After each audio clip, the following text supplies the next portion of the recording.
diversity, no matter the path we walk, no matter where we come from, no matter who we are, we understand that we are standing together for freedom. This is a very important thing, because right now we still have people who are being held as political prisoners from the Coutts border in Alberta. There are still 4 people whom are being held without bail. They do not get to have their day in court until 2023. They are still trying to raise funds so that they can be properly represented. Their voices right now are being hidden. It's no different than myself, who has stood here with each of you, and each of you who have stood here weekend after weekend, week after week, month after month, standing for our freedom, for our rights, each and every one of us. And now this could be any of you, and this could be me, to be arrested and to be locked away, and our voices to be silenced under false charges without proper representation.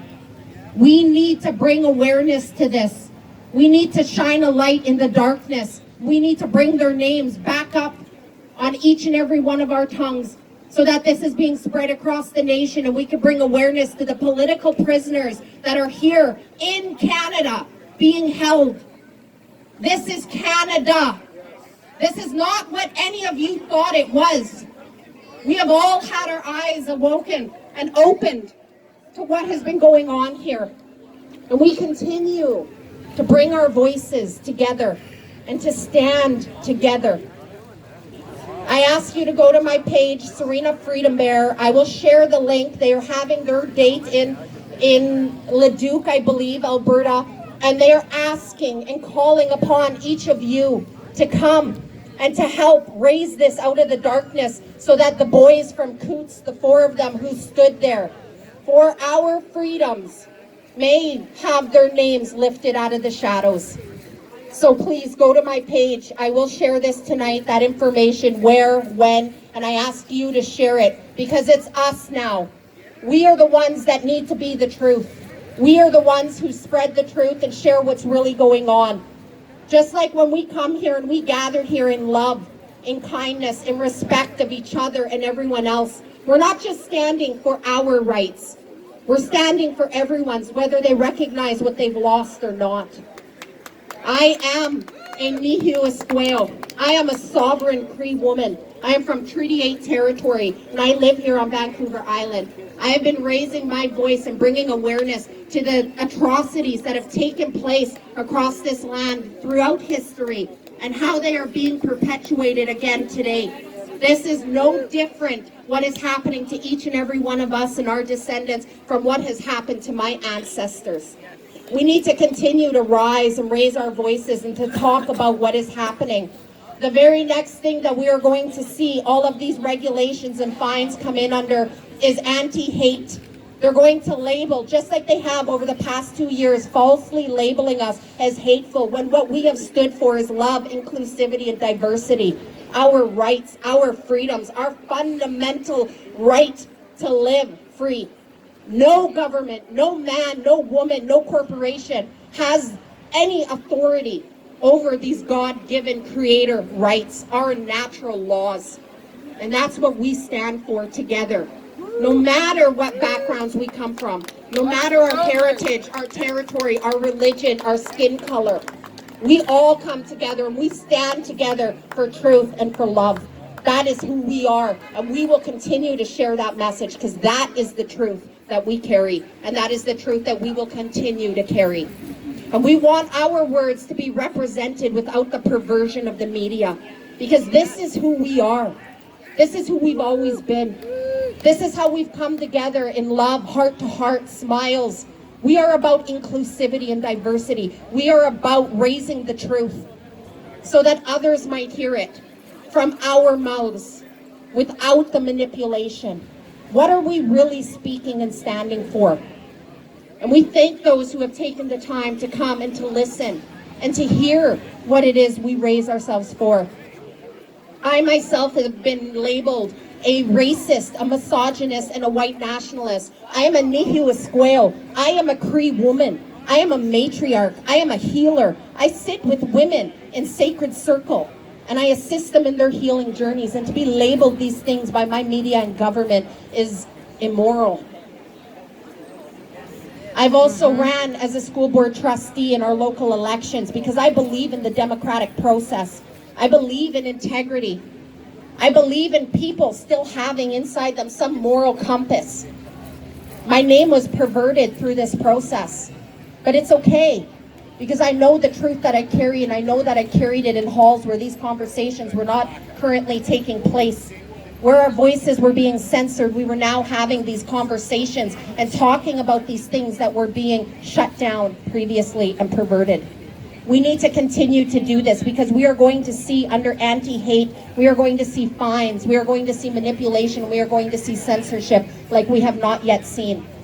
And so be prepared and understand what is coming because this is a mass manipulation. The other thing we're going to see is under environmental and climate change. While there are truths of what we need to do in protecting the land, protecting the forest, but we also need to be aware of things like environmental terrorism and the policies and regulations that are currently coming in that are counterintuitive to what they say they are bringing in. When you are aerial spraying forests, you're interrupting our foraging, you're interrupting our hunting, you're interrupting the wildlife, you're interrupting the waterways. When they're poisoning the Miramichi and arresting those who are pointing out those in the hazmat suits currently poisoning our fish, our waterways. When they're disrupting the salmon runs in Hope. These things are counterintuitive to the environmental regulations they're bringing in, but mostly these are invasive to our food sovereignty. We need to be aware of all the regulations and everything they are bringing in under food policy, under environmental regulation. Right now, all across Canada, we have pilot programs that in Cowichan Valley, they call it Plan H. These pilot programs, in 1 year, they're going to bring them back to the municipalities. In a year and a half to 2 years' time, they're going to hit our city councils. What they are voting in is the regulation of our food systems in every way. And this is a direct quote from those running the program. So we need to be aware about what our farmers, not people standing here waving the flags with us, but our everyday farmers all across this land have been calling out. We are currently watching the death of the farm industry. As my ancestors have lived and shown each and every one of us, when you interrupt our food sovereignty, you force us into reliance upon their government programs. When you are forced into the government programs, you force reliance. As a people, we can never give that kind of sovereignty over to anyone.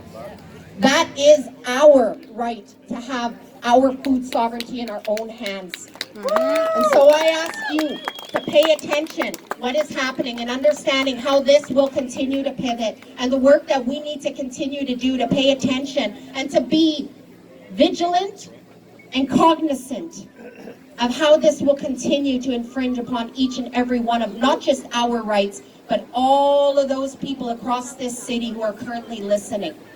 Pay attention, whether you agree with us or not. Hear what we're saying. Watch for yourselves and make up your own minds.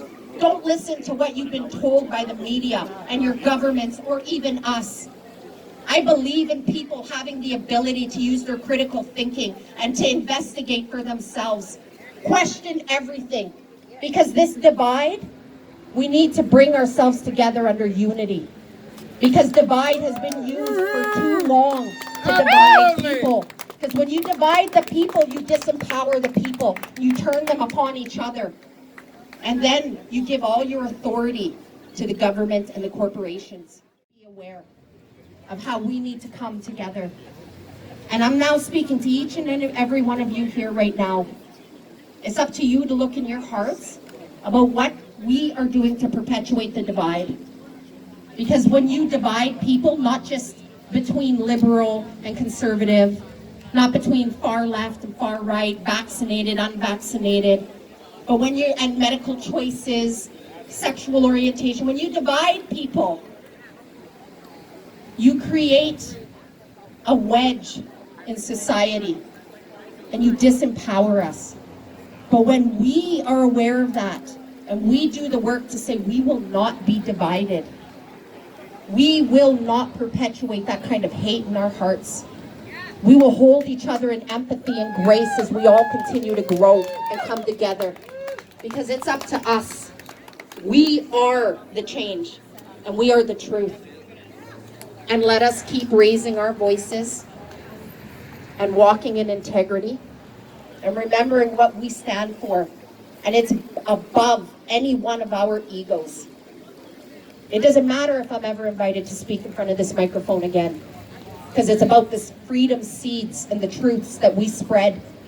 That's what this is about. So I want to say thank you to each and every one of you for gathering here time after time after time and raising the truth, because we're just getting started. We are going to stand together and we're going to hold each other in empathy and love.